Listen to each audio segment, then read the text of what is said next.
Duchamp thought of the mustache as visual anesthesia, and visual anesthesia is a subversion of fine art. He removed himself from artistic production in the 20s and became a gambler, a chess player, and an occasional commentator on the human condition. Not out of carelessness or laziness, but as a calculated statement on the meaning or meaninglessness of art in our time. Picabia took a similar but a different road. He devoted himself to paradoxical Dada stage events and other activities harder to define or grasp. As he did so, he ceased to reckon as a serious painter in the eyes of most critics. He spent his large fortune over a period of years and ended his life as a pitiful, impoverished figure in the Paris of the 1950s. For Duchamp and Picabia, Dada led nowhere. These two men felt the breakdown of Europe even before it revealed itself in the war, and their influence was important in determining the intellectual direction of Paris during and after the war. And not all of their influence was negative. Much of Dada was hostile and masochistic, but it opened the door to many new ways of perceiving, and it cleared the ground for new art, a new theater, and a new music. These new arts still have not fully arrived. We are still working out the implication of that movement of 70 years ago. But many great things already have grown in the wake of Dada, and one of them is Surrealism.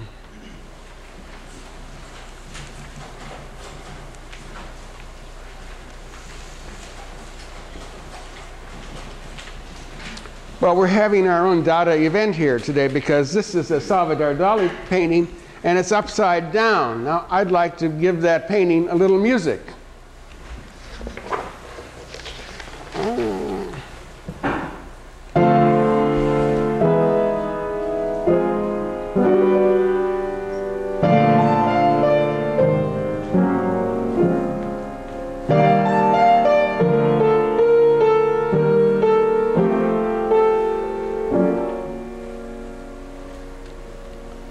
I think I've made a mistake. The painting is upside down, and so is the music.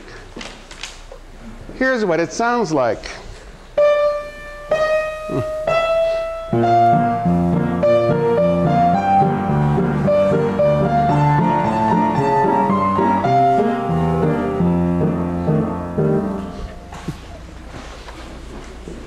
And here's the painting right side up.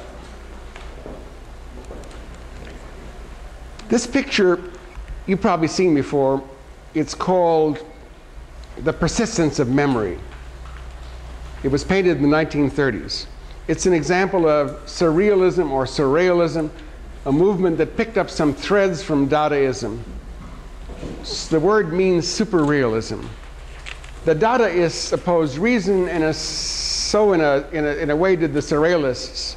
The Surrealists opposed ordinary logical thought processes, and they wanted instead to go into the real truths of human knowledge by taking mental shortcuts, dreams, unconscious associations they felt contained more truth than logic or rhetoric did. The influence of Sigmund Freud on this movement is quite strong. You could say that Surrealism equals Dada plus Freud. Now, there's a lot of conscious thinking and academic technique behind that painting, but the basic idea, watches melting in a kind of a dreamscape, does an end run around ordinary reasoning, and it makes this a surrealist painting. The reason I've gone this far into art is to suggest that related effects were achieved in music by analogous means. There was no surrealist movement in music, but there was a group of Parisian composers in the 20s whom Cocteau named Les Six, or the Six. These six composers worked in an environment that included the Dadaists and the Surrealists, and they faced the same culture and political dilemmas that these artists did. Now, I'm not going to say that their music expresses the same thing that a Dali painting does, but think of it this way. If those watches melted to a musical accompaniment, wouldn't this be the right music?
keep the electricity on? Because you should see this slide.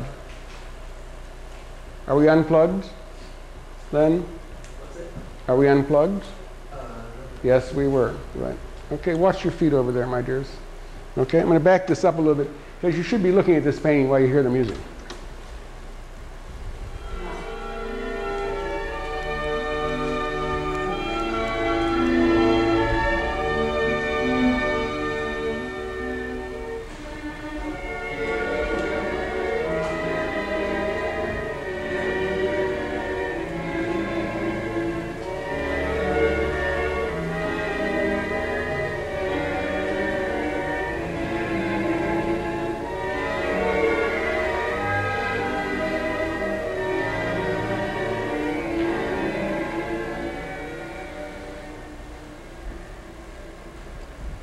Is that music surrealistic?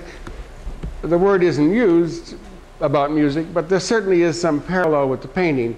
The tunefulness of the music is twisted, distorted, you could almost say melted by the foreign key signatures that crowd in on the musical space. That passage was from a ballet called Le Bœuf sur le Toit, or The Bull on the Roof.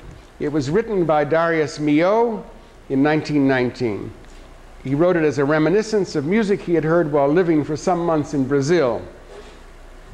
Milhaud was one of the 6 that Cocteau publicized. That device of using more than one key at the same time is known as polytonality. More than one key or tonality at once. Milhaud often used polytonality, and a good example of bitonality, as we call it, when 2 keys are involved, occurs in this passage from Le Bœuf sur le Toit.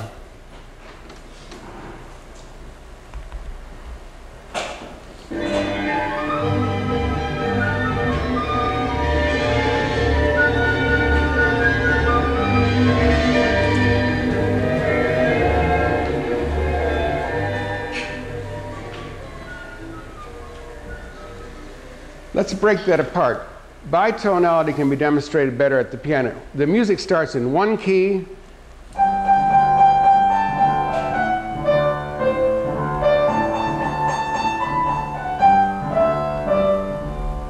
and then the other key slides in.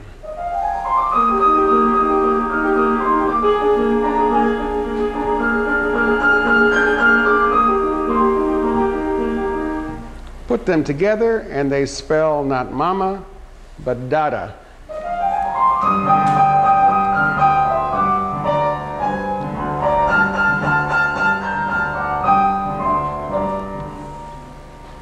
In his later and crazier period, Picabia used to draw a picture while André Breton stood by and erased it. There is nothing in the music of the 20s to compare with that, but Milhaud and Erik Satie once did something equally recondite. They prepared music that wasn't supposed to be listened to. Music intended as a mere background for a theater intermission. Of course, when they tried it, everybody stopped talking and listened and heard the naked repetitions of this musique d'ameublement, or furniture music. Satie ran around telling them not to pay attention, but everyone ignored him. Eric Salzman tried the same thing a few years ago in connection with the New York Museum exhibit, and he was more successful at not being listened to. Another thing that was characteristic of Dada and post-Dada art was the use of new materials. André Masson, for example, found paint and canvas unresponsive to his needs to improvise freely. So he did pouring of paints on sand and then froze the results in varnish. The following musical example illustrates a similar thirst for new materials and media of that time. It's a passage from a Milhaud ballet written partly in jazz style or language in 1923, and it's called The Creation of the World, La Création du Monde.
The Dadaists often borrowed styles from commercial art to make their points. For example, Duchamp once got off a spoof on the critic Apollinaire, who was very influential in the advanced art world before 1920, by taking a sign that the Sapelin Paint Company had mass-produced to advertise its enamel paints and converting it into one of his ready-made art objects. Duchamp called this Girl in a Bedstand, and it reminds one of Andy Warhol. Like many composers of that period, Milhaud had a flair for using commercial materials in his music. In Le Boeuf sur le Toit, for instance, he creates a distinct circus band effect.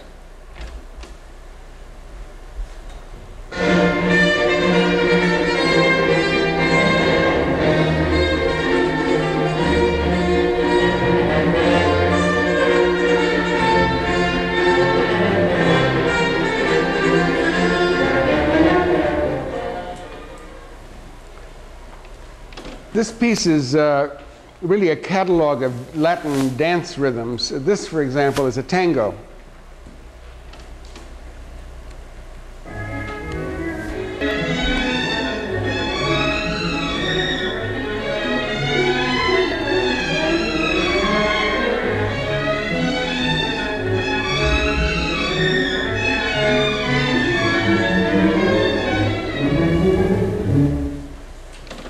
And there's also a section here that sounds like mariachi music, which is Mexican, not Brazilian.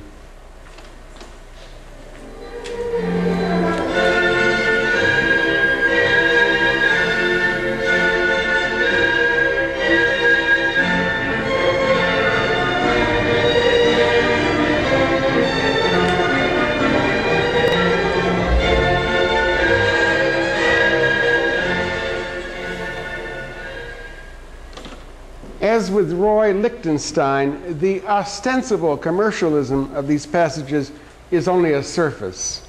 It's a deception. The musical structure underneath is as hard as steel.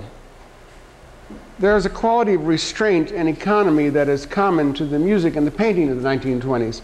One of the Parisian painters of that period was Piet Mondrian. Look at the 1922 painting, which is called Composition, and it limits itself to 3 primary pigments and black and white, and this is minimalism in painting. Listen to minimalism in music. This is Poulenc's Perpetual Motion.